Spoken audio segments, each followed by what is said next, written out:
새벽 2시 경찰서 전화를 받은 순간 저는 깨달았습니다. 제 사위가 저의 남편을 인적 드문 저수지에 버렸다는 걸. 이경자 씨 맞으시죠? 강원도 땡땡 경찰서입니다. 지금 저수지 인근에서 방재호 어르신을 구조했습니다. 전화기를 든 제 손이 덜덜 떨렸습니다. 저수지라니. 그곳은 사람이 잘 다니지 않는 외딴 산길 옆 민철이 자주 가는 골프장 근처였습니다. 지금 어르신 상태는 어떠신가요? 의식은 있으시지만 많이 지치신 상태입니다. 신원을 제대로 말씀 못하셔서 지갑 속 명함으로 연락드렸습니다. 제가 급히 차를 몰고 경찰서로 향하는 동안 머릿속은 온통 혼란이 었습니다. 드라이브 갔다던 사위 민철은 어디 있는 건지, 남편은 왜 그런 곳에 혼자 계셨던 건지, 경찰서 대기실, 낡은 소파 위에 담요를 덮고 웅크린 남편을 봤을 때 제 심장이 멈추는 줄 알았습니다. 여보, 그분은 천천히 고개를 들었습니다. 눈밑은 퀭했고 옷은 흙먼지로 얼룩져 있었고 손은 덜덜 떨리고 있었습니다. 저를 보자마자 흐느끼듯 말하셨죠. 여보, 난 버림받은 줄 알았어. 그 순간 제 안에 무언가가 끊어졌습니다. 집으로 돌아가는 차 안에서 남편은 잠깐씩 의식이 또렷해지며 말씀하셨습니다. 민철이가 나한테 그랬어. 이제 그만 짐이 되지 마세요. 여기서 조용히. 아무도 찾지 않을 거예요. 그러고는 그냥 가버렸어. 제 온몸에 소름이 돋았습니다. 이건 단순한 실수가 아니었습니다. 계획적인 유기였던 겁니다. 집에 도착하자 현관불이 환하게 켜져 있었습니다. 민철은 거실 소파에 앉아 태연하게 TV를 보고 있었고 딸 지수는 부엌에서 야식을 만들고 있었습니다. 어머님, 아버님, 어디 계셨던 거예요? 제가 얼마나 걱정했는데요. 민철이 달려와 연기를 시작했습니다. 하지만 제가 그의 눈을 똑바로 보자 그 가짜 걱정 뒤에 숨은 당황과 경악을 읽을 수 있었습니다. 왜 살아 돌아왔지? 그의 눈빛이 그렇게 말하고 있었습니다. 민철아, 제가 차가운 목소리로 불렀습니다. 자네, 장인어른을 어디 데려다 놨니? 장모님, 무슨 말씀이세요? 휴게소에서 화장실 간 사이에 안 계시길래. 거짓말 하지 마. 제가 단호하게 끊었습니다. 저수지야. 거기서 경찰이 장인어른을 찾았어. 그 순간 민철의 얼굴이 새파랗게 변했습니다. 딸 지수도 부엌에서 뛰어나와 뭐라고요? 를 연발했습니다. 그런데 그때였습니다. 남편이 떨리는 손으로 주머니에서 무언가를 꺼내셨습니다. 여보, 이거 작은 녹음기였습니다. 남편이 치매 초기 증상 때문에 병원에서 받은 음성 메모 기기였죠. 민철이가 차에서 전화하는 걸 들었어. 이제 보험금 타면 다 해결돼. 늙은이들은 어차피. 라고 했어. 그래서 몰래 녹음했지. 제 손이 또다시 떨렸습니다. 녹음기의 재생 버튼을 눌렀을 때 거실에 민철의 목소리가 울려 퍼졌습니다. 형님, 곧 정리됩니다. 늙은이 문제도 해결되고 보험금도 나오면 네, 빚 다 갚을 수 있어요. 저수지 근처라 아무도 못 찾을 거고 설령 찾아도 치매 어르신이 길 잃은 걸로 3억이면 사채 다 정리하고도 남죠. 계획대로만 되면. 녹음이 끝나자 거실은 죽음같이 조용해졌습니다. 딸 지수는 입을 막고 뒤로 물러섰고 민철은 얼굴이 하얗게 질린 채 이건 오해예요. 를 중얼거렸습니다. 하지만 저는 이미 모든 걸 이해했습니다. 보험금, 사채 3억, 계획적 유기. 민철에게 장인어른은 가족이 아니라 정리해야 할 짐이었던 겁니다. 그 순간 제 안에서 뭔가 차갑게 굳어갔습니다. 분노를 넘어선 냉철한 계산이 시작되고 있었습니다. 저는 민철을 똑바로 보며 조용히 말했습니다. 민철아, 내가 계획한 게 뭔지 이제 다 알겠어. 하지만 한 가지 잘못 생각한 게 있어. 장모님, 나를 만만하게 봤다는 거야. 그날 밤 저는 잠들지 않았습니다. 서재에 앉아 남편이 남긴 주소록을 하나하나 들여다봤습니다. 변호사, 흥신소, 그리고 세상의 더러운 일들을 깨끗하게 정리해주는 사람들. 이제 시작이야, 민철아. 내가 내 남편에게 한 짓 100배로 돌려받을 준비해. 새벽 5시 첫 번째 전화를 걸었습니다. 여보세요. 박 변호사님이시죠? 저 이경자입니다. 긴급히 상담받을 일이 있는데요. 박 변호사와의 만남은 이틀 후 조용한 법무법인 사무실에서 이루어졌습니다. 박 변호사님, 제 사위에 대해 전면 조사를 해주세요. 신원, 과거 경력, 현재 재정 상황까지 모든 걸 파헤쳐 주세요. 회장님, 혹시 어떤 의심이 있으시기에 녹음 파일 들어보시겠어요? 보험금, 사채, 계획적 유기. 이 모든 게 우연일 리 없어요. 박 변호사는 녹음을 듣고 심각한 표정을 지었습니다. 이 정도라면 전문 조사팀을 투입해야겠습니다. 3일만 시간을 주세요. 사흘 후 박 변호사가 건넨 조사 결과는 제 예상보다 훨씬 충격적이었습니다. 이경자 회장님, 사위분에 대해 조사해 봤는데 이건 단순한 가족 갈등이 아닙니다. 변호사가 건넨 파일을 열어보는 순간 저는 제가 얼마나 순진했는지 깨달았습니다. 민철의 진짜 정체 본명 김민철, 가명으로 살아온 지 3년, 정과 도박으로 인한 사기죄, 이범, 가족관계는 친부모와 연락 두절, 5년 전 집안 재산 탕진 후 현재 불법 사채 3억 2천만 원에 제2금융권 대출 1억 8천만 원. 더 충격적인 건 이겁니다. 변호사가 또 다른 서류를 내밀었습니다.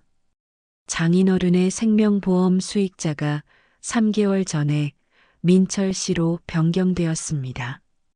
그리고 이 집 등기부등본도 확인해 보세요.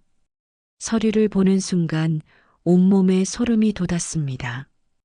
우리 집의 소유권 이전 서류가 이미 준비되어 있었던 겁니다. 장인어른의 도장까지 위조해서 말이죠. 이건 계획적 범죄예요. 맞습니다. 보험금과 부동산, 그리고 혹시 다른 노인분들과도 접촉한 적 있는지 확인해 봐야겠습니다. 그날 오후 저는 민철의 핸드폰을 몰래 확인했습니다. 지수가 방에 있고 민철이 샤워하는 틈을 타서요. 그리고 카카오톡 대화 내용들을 보게 되었습니다. 김 실장이란 사람과 주고받은 메시지들이 화면에 떠올랐습니다. 이번엔 확실히 처리하세요. 지난번처럼 실수하면 안 돼요. 민철이 답장했습니다. 걱정 마세요. 이미 보험 처리도 끝났고 등기도 준비됐어요. 그러자 김 실장이 다시 메시지를 보냈습니다. 다른 타겟들도 준비해 놨으니까 이번이 마지막 기회예요. 다른 타겟들? 제 손이 떨렸습니다. 민철은 저의 남편만 노린 게 아니었던 겁니다. 더 스크롤을 내리니 소름 끼치는 사진들이 나왔습니다. 다른 고령자들의 신분증을 찍어 놓은 사진들, 요양원에서 어르신들과 함께 찍은 자원봉사 사진들, 그리고 각종 보험 서류들까지 차곡차곡 저장되어 있었습니다. 민철은 연쇄범이었습니다. 외로운 고령자들에게 접근해서 신뢰를 얻은 후 보험금을 노리는 그 순간 화장실 문이 열리는 소리가 들렸습니다. 저는 재빨리 핸드폰을 원래 자리에 놓고 부엌으로 돌아갔습니다. 장모님, 뭐 하세요? 민철이 의심스러운 눈빛으로 저를 바라봤습니다. 저녁 준비하고 있어. 아, 그러시군요. 그런데 장모님, 어제 일은 정말 오해예요. 제가 설명을 할게요. 민철아. 저는 그를 똑바로 보며 말했습니다. 너 혹시 김 실장이라는 사람 알아? 순간 민철의 얼굴이 굳었습니다. 누구요? 모르는 사람이면 왜 그렇게 놀라니? 민철은 말을 더듬으며 변명하기 시작했습니다. 아, 회사 사람인데. 장모님은 김 실장을 어떻게 알아요? 민철아, 나한테 거짓말하지 마. 이제 다 알고 있어. 그때 딸 지수가 방에서 나왔습니다. 엄마, 무슨 얘기하는 거야? 저는 결심했습니다. 이제 지수도 진실을 알아야 할 때였습니다. 지수야, 앉아봐. 너희 아빠에 대해 얘기할 게 있어. 엄마, 설마. 저는 조사한 모든 자료를 지수 앞에 펼쳤습니다. 민철의 전가 기록, 빚 내역, 보험금 서류, 그리고 핸드폰 사진들까지. 지수는 서류들을 보며 점점 얼굴이 하얗게 변해갔습니다. 이게 뭐야? 이 서류들 다 진짜야? 민철은 더 이상 변명할 수 없었습니다. 증거가 너무 확실했으니까요. 지수야, 내가 설명할게. 설명. 아버지를 저수지에 버린 것도 설명할 거야? 보험금 노린 것도? 지수가 소리쳤습니다. 그리고 이게 뭐야? 다른 할아버지, 할머니들 사진은 왜 있는 거야? 민철은 그제야 진짜 얼굴을 드러냈습니다. 그래, 맞아. 다 계획한 거야. 너희가 뭘 알아? 내가 얼마나 힘들게 살았는지. 빚쟁이들이 매일 쫓아와서 어떤 기분인지 알아? 그래서 무고한 노인분들을 이용한 거야? 무고하다고? 어차피 죽을 사람들이잖아. 그 돈으로 우리가 잘 살면 되는 거 아냐? 그 순간 저는 확신했습니다. 이 사람은 구제불능이라는 걸. 하지만 동시에 제 안에서 또 다른 감정이 올라왔습니다. 도덕적 갈등. 내가 복수를 한다면 민철과 뭐가 달라질까? 나도 결국 누군가를 파멸시키려는 거 아닌가? 그날 밤 남편이 저랑 조용히 대화를 나누었습니다. 남편은 제 손을 꼭 잡으며 말하셨습니다. 당신 잘못한 게 없어. 곁에서 지켜줘서 고마워. 그런데 복수에 너무 빠지지는 말자. 당신이 괴물이 되는 걸 원하지 않거든. 하지만 여보, 이런 일이 또 일어나면 그렇다고 해서 당신이 악한 사람이 될 필요는 없어. 정의로운 방법으로 해결하자. 법이 있잖니. 남편의 말에 제 마음이 조금 정리되었습니다. 하지만 그 다음 날 민철이 저지른 더 충격적인 일을 알게 되었습니다. 경찰서에서 연락이 왔습니다. 이경자 씨, 민철 씨가 어젯밤 어르신을 또 저수지에 데려가려다 실패했다는 신고가 들어왔습니다. 네, 뭐라고요? 다행히 이웃분이 수상한 행동을 보고 신고해 주셔서 민철 씨는 산책시켜 드리려 했다고 하는데 새벽 3시에 산책이 말이 됩니까? 그 순간 저는 깨달았습니다. 민철은 포기하지 않았다는 걸, 그리고 언제든 다시 시도할 거라는 걸. 여보, 이제 법적으로 해결하는 것만으론 부족해요. 저 사람을 완전히 무력화시켜야 해요.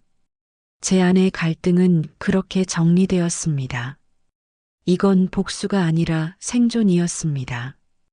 그날 밤 저는 다시 주소록을 펼쳤습니다. 하지만 이번엔 변호사나 경찰이 아니라 좀 더 확실한 사람들의 번호를 찾았습니다. 여보세요, 김 팀장님이시죠? 저 이경자예요. 옛날에 우리 남편 일로 도움 주셨던, 네, 이번엔 좀 더 특별한 일을 부탁드리려고요. 김 팀장과의 만남은 서울 시내 한 조용한 찻집에서 이루어졌습니다. 회장님, 오랜만입니다. 그런데 이번 일은 좀 특별하네요. 어떻게 특별한가요? 보통은 사업상 경쟁자들을 상대로 하는데 이번엔 가족이잖아요. 확실히 하시겠습니까? 저는 민철이 장인어른을 다시 데려가려 했던 새벽의 그 순간을 떠올렸습니다. 김 팀장, 저 사람은 더 이상 가족이 아니에요. 그냥 제거해야 할 위험 요소일 뿐이에요. 알겠습니다. 그럼 1단계부터 시작하죠. 1단계, 사회적 신용 파괴. 첫 번째 타격은 민철이 가장 아끼는 것부터 시작했습니다. 그의 허영심과 가짜 인플루언서 활동. 김 팀장의 팀은 민철의 SNS 계정을 철저히 분석했습니다. 구독한 팔로워, 조작된 좋아요, 가짜 브랜드 협찬까지. 이 정도면 한 방에 끝낼 수 있습니다. 며칠 후 민철의 인스타그램에 댓글들이 폭발했습니다. 팔로워 구매 인증샷입니다. 이 브랜드 협찬은 가짜예요. 직접 확인했어요. 허위 광고로 신고합니다. 더 충격적인 건 민철이 자주 가던 고급 브런치 카페에서 일어난 일이었습니다. 카페 사장이 민철에게 다가가더니 큰 소리로 말했죠. 손님, 죄송한데 다른 고객분들이 불편해 하신다고 하네요. 나가주시겠어요? 왜요? 제가 뭘 잘못했는데요? 온라인에서 문제가 좀 있으시잖아요. 저희 카페 이미지에도 안 좋고 민철은 그날 이후 자주 가던 모든 장소에서 비슷한 일을 겪기 시작했습니다. 2단계, 경제적 압박하지만 진짜는 이제부터였습니다. 김 팀장이 민철의 사채업자들과 특별한 협상을 했던 겁니다.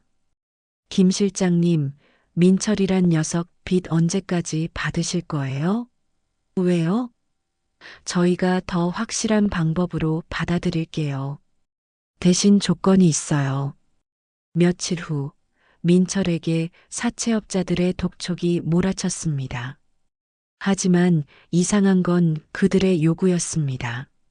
민철 씨, 이제 현금으로는 안 받아요. 대신 다른 걸 원해요. 다른 게 뭐예요?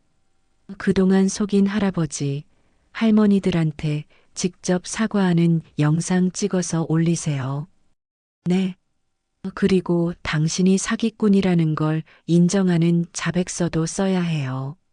민철은 당황했습니다. 돈이 아니라 자존심을 요구하다니. 아니, 그게 무슨? 싫으면 이자 하루에 50만 원씩 붙어요. 선택하세요. 3단계, 가족관계 파탄 유도. 민철이 가장 의지하던 건 딸 지수였습니다. 그래서 저는 지수에게 민철의 추가 비밀들을 조금씩 알려주기 시작했습니다. 지수야, 이거 봐. 제가 보여준 건 민철이 지수 명의로 만든 비밀 계좌 내역이었습니다. 엄마, 이게 뭐야? 내 이름으로 된 통장이야. 민철이가 너 몰래 만든 거지. 뭐라고? 여기서 돈을 빼서 도박에 썼어. 내가 사기 공범이 되는 거야. 지수의 얼굴이 새파랗게 변했습니다. 이럴 수가? 엄마, 이럼 내가 범죄자가 되는 거 아니야? 그래서 지금 정리해야 해. 늦기 전에. 그날 밤 지수와 민철 사이에 큰 싸움이 벌어졌습니다. 당신, 내 이름으로 통장 만든 거 맞아? 그건, 대답해. 내가 범죄자가 되는 거야? 지수야, 내가 설명할게. 설명은 무슨, 이혼해. 그런데 민철도 바보가 아니었습니다. 점점 자신에게 일어나는 일들이 우연이 아니라는 걸 눈치채기 시작했죠. 민철의 첫 반격 시도 어느 날 저녁 민철이 저를 찾아왔습니다. 평소와 다른 차가운 표정으로 장모님, 솔직히 얘기해요. 뭘? 제게 일어나는 모든 일들 장모님이 하고 있는 거죠? 저는 태연하게 대답했습니다. 무슨 소리야? 내가 잘못한 게 들통난 거지. 아니에요. 이렇게 동시에 이렇게 정교하게 일어날 수는 없어요. 민철이 한 걸음 다가왔습니다. 장모님, 제가 만만해 보여요? 저도 할 말이 있어요. 뭔데? 장모님도 완전히 깨끗하지 않잖아요. 장인어른 보험금 수익자 바꾼 거 장모님도 알고 있었으면서 왜 막지 않았어요? 순간 제 심장이 뛰었습니다. 그리고 이 집 등기부등본도 장모님이 먼저 확인했었죠? 그때 왜 경찰에 신고 안 했어요? 민철이 음흉하게 웃었습니다. 혹시 장모님도 저와 똑같은 생각이었던 거 아니에요? 장인어른이 없어지면 편할 거라고? 그 말에 제 온몸에 소름이 돋았습니다. 넌 정말 저는 그냥 좀 더 솔직했을 뿐이에요. 장모님은 위선자세요. 그 순간 저는 깨달았습니다. 이 사람은 끝까지 자신의 잘못을 인정하지 않을 거라는 걸. 그리고 더 위험한 건 지수를 포함한 가족들에게 저를 의심하게 만들려 한다는 거였습니다. 그런데 예상치 못한 위기가 닥쳤습니다. 다음 날 정말로 지수가 저를 의심하기 시작했습니다. 엄마, 민철 씨 말이 맞는 거 아니야? 뭐가? 엄마도 아버지가 좀 부담스러웠던 거 아니야? 지수야, 너 뭔 소리 하는 거니? 엄마가 민철을 이렇게까지 공격하는 이유가 혹시 자기 죄책감 때문인 거 아니야? 그 말에 제 마음이 무너지는 것 같았습니다. 가장 믿었던 딸마저 저를 의심한다니. 하지만 그때 남편이 저를 부르셨습니다. 여보, 이리 와봐요. 남편은 제 손을 꼭 잡으며 말했습니다. 당신은 잘못한 게 없어. 옆에서 나를 지켜줘서 고마워. 민철이가 뭐라고 해도 당신은 내 편이야. 여보, 그리고 지수에게 전해줘. 내 엄마는 나한테 잘못한 게 하나도 없어. 만약 내 엄마가 나를 버렸다면 난 진작에 세상을 떠났을 거라고. 남편의 말에 제 눈에서 눈물이 나기 시작했습니다. 그리고 그 순간 결심했습니다. 민철의 반격 따위는 상관없다고. 제가 지켜야 할 사람은 오직 내 남편뿐이라고. 민철아, 내가 게임을 시작했구나. 좋아. 이제 진짜로 끝장을 내주마. 그날 밤 저는 김 팀장에게 전화를 걸었습니다. 팀장님, 이제 4단계로 넘어가죠. 그리고 좀 더 강력하게 부탁드려요. 민철은 제가 생각했던 것보다 훨씬 교활했습니다. 제가 그를 몰아붙일수록 그는 더욱 치밀하게 반격을 준비하고 있었던 겁니다. 민철의 첫 번째 반격 증거 조작이었습니다. 어느 날 아침 집에 경찰이 찾아왔습니다. 이경자 씨 맞으시죠? 신고 접수되어서 왔습니다. 신고요? 가정폭력 신고요. 김민철 씨가 신고하셨는데 남편한테 정신적 학대를 가했다고. 제 머리가 하얗게 변했습니다. 경찰관이 보여준 증거들은 충격적이었습니다. 남편이 두려워하는 표정의 사진들, 아내가 무서워요라고 중얼거리는 녹음 파일, 남편의 팔에 멍자국 사진 이건 조작이에요. 일단 조사가 필요할 것 같습니다. 같이 가주시겠어요? 그때 민철이 나타났습니다. 마치 걱정되는 사위인 것처럼 연기하면서 경찰관님, 장모님은 원래 성격이 급하세요. 아버님이 치매 증상이 있다 보니 스트레스를 많이 받으시거든요. 민철, 너 이게 뭐야? 장모님, 진정하세요. 이런 식으로 흥분하시니까 아버님이 무서워하시는 거예요. 그 순간 저는 소름이 돋았습니다. 김민철은 제가 흥분할 걸 계산하고 경찰 앞에서 이런 상황을 연출한 거였습니다. 경찰서에서의 조사는 악몽이었습니다. 제가 아무리 설명해도 증거들이 너무 확실해 보였거든요. 다행히 남편이 정신이 또렷한 순간에 아내는 나를 지켜주는 사람이라고 증언해 주셔서 큰 문제는 없었지만 이미 의심의 씨앗은 심어진 상태였습니다. 민철의 두 번째 반격 가족 분열 작전이었습니다. 집으로 돌아오자 딸 지수가 심각한 표정으로 저를 기다리고 있었습니다. 엄마 앉아봐. 왜? 민철이 보여준 게 있어. 엄마가 아버지한테 소리 지르는 영상? 제 심장이 뛰었습니다. 그건 언제 찍은 거야? 작년에. 아버지가 가스레인지를 켜놓고 깜빡하셨을 때 엄마가 놀라서 소리 지른 거잖아. 근데 민철이 그 상황 설명은 빼고 엄마가 소리 지르는 부분만 찍어 놓았네. 지수도 민철의 조작이라는 걸 알고 있었지만 그래도 의심이 생긴 건 어쩔 수 없었습니다. 엄마, 정말 아버지한테 화낸 적 없어? 지수야, 너까지 날 의심하는 거야? 아니야. 그런데 요즘 엄마가 너무 변한 것 같아. 예전 엄마는 이렇게 차갑지 않았는데. 그 말에 제 가슴이 아팠습니다. 맞았어요. 저는 변했습니다. 사위 민철 때문에. 민철의 세 번째 반격은 장인어른 납치 시도였습니다. 그런데 민철의 진짜 계획은 따로 있었습니다. 어느 날 밤 저는 이상한 소음에 잠에서 깼습니다. 남편이 있는 방에서 나는 소리였어요. 급히 가보니 민철이 남편을 휠체어에 태우려고 하고 있었습니다. 뭐 하는 거야? 아, 장모님.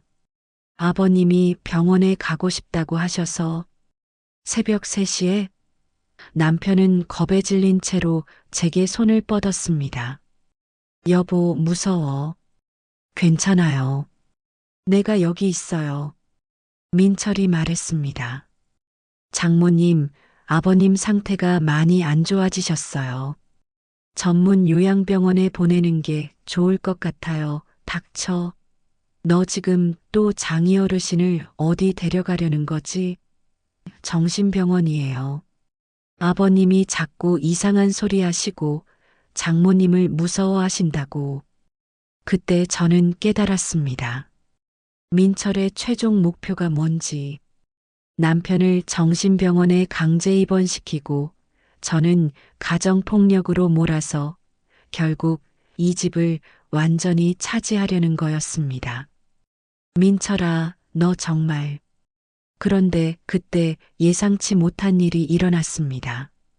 이웃집 할머니가 갑자기 우리 집 문을 두드렸습니다. 경자야, 괜찮아?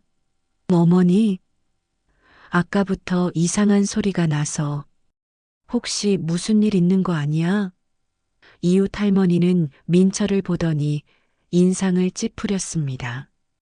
이 사람이 그 사위구나. 요즘 동네에서 소문 많이 났던데. 무슨 소문이요? 할아버지들 속여서 돈 뜯어내는 사기꾼이라며 경찰서도 다녀왔다던데. 민철의 얼굴이 굳었습니다. 할머니, 그건 오해예요, 오해. 우리 동네 김할아버지도 당했다던데. 보험 얘기하면서 접근해서 그때 다른 이웃들도 하나둘 모여들기 시작했습니다. 새벽이었지만 소란 때문에 깬 사람들이었죠. 아, 이 사람이 그 유명한 사위구나. 경자씨 고생 많겠네. 장인어른 저수지에 버린 사람 맞지? 민철은 완전히 포위된 상황이 되었습니다. 그리고 그때 남편이 떨리는 손으로 뭔가를 제게 건네주었습니다. 여보, 이거 작은 USB였습니다. 이게 뭐예요? 민철이가 전화하는 거 몰래 녹음했어. 민철의 얼굴이 새파랗게 변했습니다. 제가 USB를 컴퓨터에 꽂자 민철의 목소리가 울려 퍼졌습니다. 형님, 계획대로 진행하고 있어요. 장인어른은 정신병원에 보내고 장모는 학대로 고발해서 그럼 집도 보험금도 다 제거죠. 다른 타겟들은 어떻게 되고 있어? 벌써 3명 더 물색해놨어요. 이번엔 실수 안 하겠습니다. 녹음이 끝나자 이웃들이 웅성거리기 시작했습니다. 이런 악마 같은 놈이 당장 경찰에 신고해야지. 민철이 다급하게 말했습니다. 이건 조작된 거예요.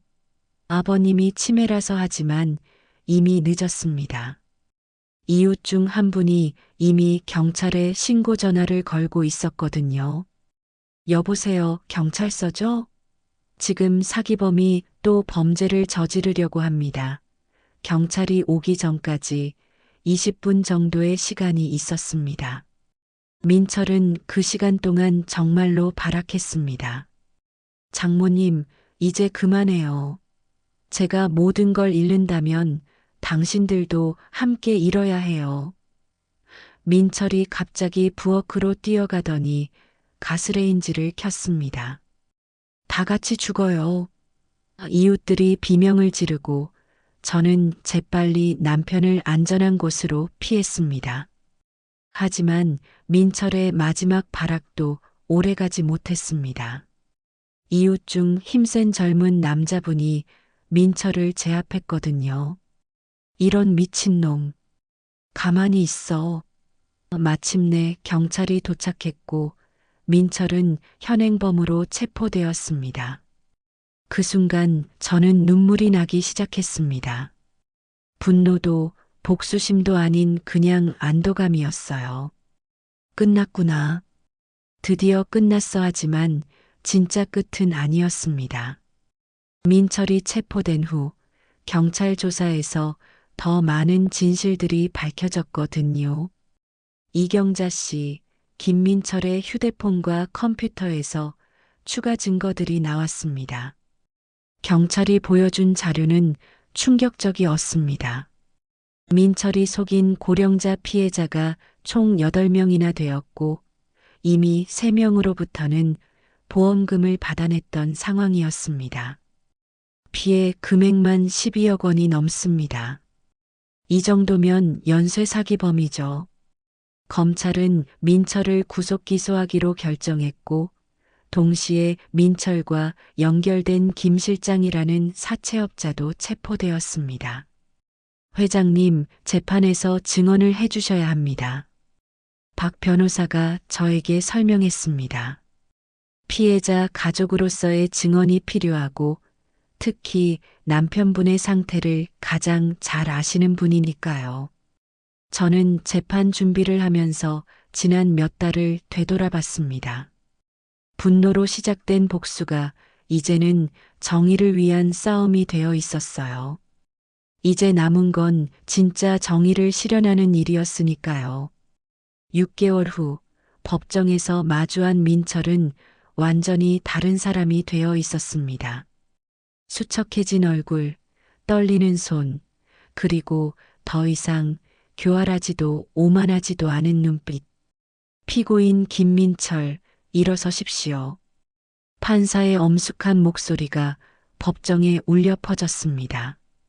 피고인은 노인학대, 사기, 강제유기, 살인미수, 방화미수 등 총 12개 혐의로 기소되었습니다.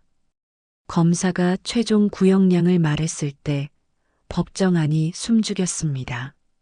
무기징역을 구형합니다. 무기징역. 민철의 다리가 휘청거렸습니다. 다른 피해자들의 증언도 있었습니다. 하지만 민철의 진짜 충격은 그 다음이었습니다. 법정에 나온 증인들 중에는 민철이 속였던 다른 고령자 피해자들이 있었거든요. 피고인이 저에게 접근할 때는 아주 친절했습니다. 자원봉사를 한다며 제 일을 도와주고 79세 김할아버지의 증언이었습니다. 하지만 보험 수익자를 바꾸라고 하더군요. 그리고 어느 날 갑자기 요양원에 가시는 게 좋겠다며 82세 박할머니도 증언대에 섰습니다. 제가 거부하니까 밤에 몰래 와서 사고가 날 수도 있다고 협박했어요. 저는 법정에 앉아 그 증언들을 들으며 소름이 돋았습니다. 민철이 저의 남편에게 한 짓이 처음이 아니었던 거예요.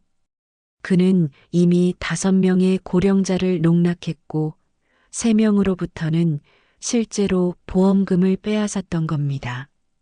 마지막 최종 변론에서 민철이 일어났습니다. 판사님, 저는 정말 잘못했습니다. 처음으로 진심 어린 목소리였습니다. 제가 왜 이렇게 되었는지 변명하고 싶지 않습니다. 다만, 죄송합니다. 민철이 고개를 숙였습니다. 특히 장인어른께 그리고 장모님께 제가 인간이 아니었습니다. 그때 남편이 천천히 일어나셨습니다. 재판장님, 제가 한 말씀 드려도 될까요? 네, 피해자 의견 진술권이 있습니다. 남편은 떨리는 목소리로 말씀했습니다. 민철이가 저를 버렸을 때 저는 정말 죽는 줄 알았습니다. 하지만 그보다 더 아팠던 건 가족이라고 믿었던 사람에게 배신당했다는 거였어요. 법정이 숨죽였습니다. 그런데 이경자, 제 아내가 저를 찾아주었어요. 그리고 지금까지 저를 지켜주고 있습니다. 남편이 저를 바라보며 미소를 지었습니다. 재판장님, 민철이를 용서하라고 하면 저는 할 수 없습니다. 하지만 그 아이도 누군가의 자식이겠죠. 적절한 처벌을 받고 다시는 이런 일이 없도록 그렇게 해주세요. 판결이 내려지기 직전 민철의 변호사가 봉투 하나를 제출했습니다. 재판장님, 피고인이 직접 쓴 편지입니다. 편지의 내용은 충격적이었습니다. 장인어른 그리고 장모님께 저는 지금 제가 왜 이렇게 살았는지 생각해 보고 있습니다. 어렸을 때 저도 할아버지가 계셨어요. 그분은 저를 정말 아껴주셨는데 제가 중학교 때 돌아가셨죠. 그 후로 저는 노인분들이 부담스러웠어요. 죽음을 떠올리게 해서요. 그래서 피하고 싶었고 나중엔 아예 이용의 대상으로만 봤습니다. 하지만 장인어른을 저수지에 버리고 돌아오는 길에 제 할아버지 생각이 났어요. 만약 누군가 우리 할아버지를 그렇게 했다면 저는 그 사람을 죽였을 거예요. 저는 제가 그 죽일 놈이 되어 있었습니다. 이 편지를 쓰는 지금도 용서를 구할 자격이 있는지 모르겠어요. 다만 한 가지는 확실합니다. 장모님은 진짜 가족이 무엇인지 보여주셨어요. 그리고 저는 가짜였습니다. 편지를 읽는 동안 법정은 조용했습니다. 민철이 흐느끼는 소리만 들렸죠. 최종 판결은 피고인 김민철에게 징역 15년을 선고합니다. 다만 재판부는 피고인의 진심 어린 반성과 피해 배상 의지를 참작했습니다. 민철이 고개를 숙였습니다. 법정을 나온 지 반년이 지났습니다. 지금 저는 남편과 함께 작은 단독주택에서 조용히 살고 있습니다. 딸 지수도 이혼 후 새로운 삶을 시작했고 가끔 찾아와 함께 저녁을 먹곤 합니다. 아버지, 오늘 병원에서 뭐라고 했어요? 의사 선생이 그러는데 치매 진행이 많이 늦춰졌다는구나. 정말요? 다행이에요. 지수가 환하게 웃었습니다. 남편도 예전보다 훨씬 건강해지셨어요. 아마 마음의 평화를 찾으셔서 그런 것 같습니다. 며칠 전 교도소에서 편지 한 통이 왔습니다. 민철이 보낸 거였어요. 장모님께 감옥에서 상담을 받고 있습니다. 제가 왜 그렇게 살았는지 조금씩 이해가 되고 있어요. 그리고 다른 할아버지, 할머니들께 빼앗은 돈을 돌려드리기 위해 교도소에서 일하고 있습니다. 15년 길지만 부족한 시간일 수도 있어요. 언젠가 출소하면 장인어른께 직접 사과드리고 싶습니다. 물론 용서를 바라는 건 아니에요.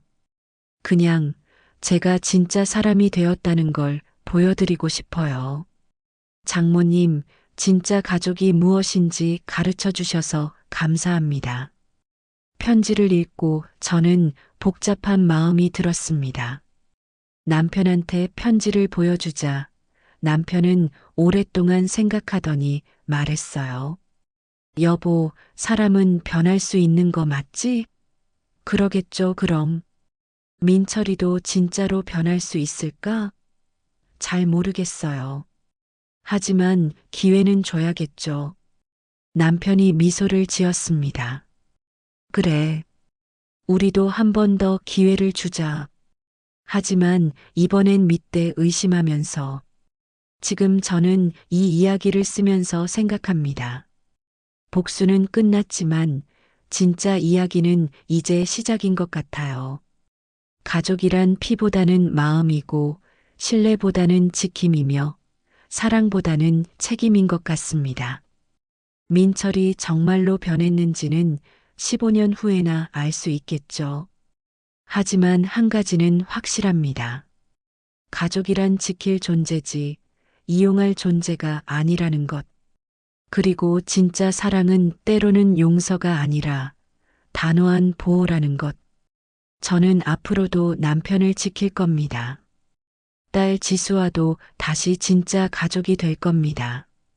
그리고 혹시 15년 후 정말로 달라진 민철을 만날 수도 있겠죠. 그때 가서 다시 판단해 보겠습니다. 지금은 그냥 평범한 일상이 감사할 뿐입니다. 여러분이라면 민철을 용서하셨을까요?